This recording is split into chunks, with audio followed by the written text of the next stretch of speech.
পলকের ভালো মানুষের আড়ালে তার কোটি কোটি টাকার বাণিজ্য বা কোটি কোটি টাকার সম্পদ এলাকায়। আমরা তরুণরা আমাদের কাজ দিয়ে, শ্রম দিয়ে, মেধা, সততা এবং আস্থা বিশ্বাস অর্জনের মধ্য দিয়ে সামনে এগিয়ে যেতে চাই। জুনায়েদ আহমেদ পলক, আপনি একজন প্রতিমন্ত্রী এবং দীর্ঘদিন ধরে আপনি একটি গুরুত্বপূর্ণ মন্ত্রণালয়ের দায়িত্বে আছেন। আপনার মন্ত্রণালয় সম্প্রতি ডাক, টেলিযোগাযোগ, তথ্য প্রযুক্তি থেকে আলাদা বিভাগ হয়েছে।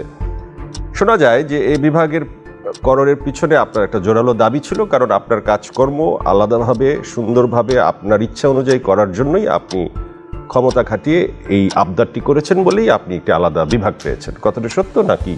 দেখুন, আমরা সবাই চন্দ্র, মাননীয় প্রধানমন্ত্রী হচ্ছেন সূর্য। তার আলোয় আমরা আলোকিত, তার ক্ষমতায় আমরা দায়িত্বপ্রাপ্ত। তো মাননীয় প্রধানমন্ত্রী যখন চিন্তা করেছেন যে আইসিটি সেক্টরের কাজের পরিধি বাড়ছে এবং এটাকে আরও স্বতন্ত্রভাবে কাজ করার সুযোগ দিলে কাজগুলো আরও দ্রুত হবে, সহজে হবে, সেই কারণেই মাননীয় উপদেষ্টা জনাব সাজিব ওয়াজেদ জয়ের পরামর্শে উনি আমাদেরকে এই বিশেষ দায়িত্বটা দিয়েছেন এবং আমরা সেটা পালন করছি। বিশেষ করে আপনি দ্বিতীয়বারের মতো যখন মন্ত্রণালয় পেলেন, আমরা সাধারণ জনতা একটু জানতে চাই আপনার মুখ থেকে যে আসলে কি সেখানে কোনো জটিলতা কুটিলতা ভিতরে ছিল, নাকি আসলে একজন ভালো মানুষ মূল্যায়িত হয়ে যায়? মাননীয় প্রধানমন্ত্রী আসলে চান যে তরুণদেরকে সুযোগ দিতে। আমরা তরুণরা আমাদের কাজ দিয়ে, শ্রম দিয়ে, মেধা, সততা এবং আস্থা বিশ্বাস অর্জনের মধ্য দিয়ে সামনে এগিয়ে যেতে চাই। আমি মনে করি যে আমাদের মেধা, শ্রম এবং সততা যদি থাকে, মাননীয় প্রধানমন্ত্রী অবশ্যই আমাদেরকে সুযোগ দিচ্ছেন এবং সেই সুযোগটা আমরা কাজে লাগাতে পারি।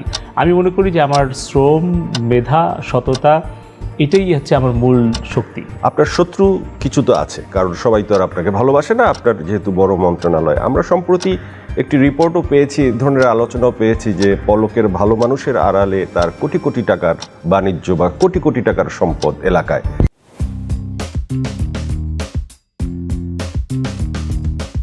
তো এই বিষয়ে আপনার জাতির কাছে ব্যাখ্যা কি? আমার যেটা নির্বাচনের আগে যে আমরা ঘোষণা দেই, আমরা যেটা ডিক্লারেশন দেই, এবং আমার তো একটা টিআইএর নাম্বার আছে, এর বাইরে আমার কোনো গোপন কোনো সম্পদ নেই, গোপন কোনো সম্পর্ক নেই। আমি আমার সব ফোল্ডারই ওপেন। আমি স্বচ্ছতা, জবাবদিহিতা এবং সততায় বিশ্বাস করি এবং আমার সিংড়ায় এবং ঢাকায় যেটা মাননীয় প্রধানমন্ত্রী এমপি হিসেবে যে প্লটটা দিয়েছেন, এর বাইরে বিশ্বের কোথাও আমার কোনো দ্বিতীয় কোনো ঠিকানা নেই এবং গোপন কোনো সম্পদ বা সম্পর্ক নেই। এবং আমি মনে করি যে হ্যাঁ, সমালোচনা হতে পারে, সন্দেহ তৈরি হতে পারে, মিথ্যা ষড়যন্ত্রমূলক অপপ্রচার হতে পারে, কিন্তু নিজে সৎ থাকলে ভয় পাওয়া লাগে না। জি, আপনার এলাকায় বিরোধী দল এখন কে? সংসদে বিরোধী দল, প্রধান বিরোধী দল জাতীয় পার্টি। আপনার এলাকায় প্রধান বিরোধী দল গত নির্বাচনে প্রতিদ্বন্দ্বিতা করেছে বিএনপির একজন সংসদ সদস্য প্রার্থী। তো সেই ক্ষেত্রে আমি ধরে নেব যে দ্বিতীয় অবস্থানে যেহেতু বিএনপির প্রার্থী ছিলেন, অতএব আমার এলাকায় বিএনপি রাজনৈতিক দল হিসেবে আমাদের প্রতিপক্ষ বা প্রতিদ্বন্দ্বী দল। প্রকৃত সিনারিওটা আপনি ব্যাখ্যা করবেন? আমার নির্বাচনী এলাকায় আমরা যখন বড় হয়েছি, যারা আমরা ৭৫-এর পরবর্তী প্রজন্ম, আমরা দেখেছি যে কিভাবে নৌকার বিরুদ্ধে, বঙ্গবন্ধুর বিরুদ্ধে, আওয়ামী লীগের বিরুদ্ধে অপপ্রচার করা হয়েছে। কিন্তু ২১ বছরের সেই অপপ্রচারকে মোকাবেলা করে জননেত্রী শেখ হাসিনার নেতৃত্বে যখন ৯৬ সালে আওয়ামী লীগ সরকার গঠন করলো, ৫ বছরে দেশকে, মানুষকে সেবা দিল, তারপরে আবার ষড়যন্ত্রের ফলে ২০০১-এ যখন বিএনপি জামাত ক্ষমতায় আসলো, তখন আমার নির্বাচনী এলাকায় যে অকথ্য নির্যাতন হয়েছে, যে সন্ত্রাস হয়েছে, যে দুর্নীতি হয়েছে, যার ফলে মানুষ অতিষ্ঠ হয়ে গিয়েছিল।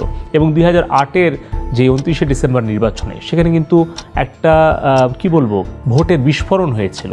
আমি কিন্তু ৮ সালের ২৯শে ডিসেম্বর নির্বাচনে ৪৯,০০০ ভোটের ব্যবধানে বিজয়ী হই। ২০১৪ সালে আমি ৮০,০০০ ভোটের ব্যবধানে বিজয়ী হই এবং ২০১৮ সালে কিন্তু আমি ২ লক্ষাধিক ভোটের ব্যবধানে বিজয়ী হই। ফলে জনগণ কিন্তু এখন মাননীয় প্রধানমন্ত্রী জননেত্রী শেখ হাসিনার নেতৃত্বে ঐক্যবদ্ধ এবং এই উন্নয়ন এবং সুশাসনের প্রতি আস্থা রেখেই বিএনপি সেই অপশাসন এবং দুর্নীতি সন্ত্রাসকে মানুষ ঘৃণাভরে প্রত্যাখ্যান করার ফলেই আজকে আমার নির্বাচনী এলাকা সহ সারা বাংলাদেশের মানুষ আজকে জননেত্রী শেখ হাসিনার প্রতি আস্থাশীল হয়েছে।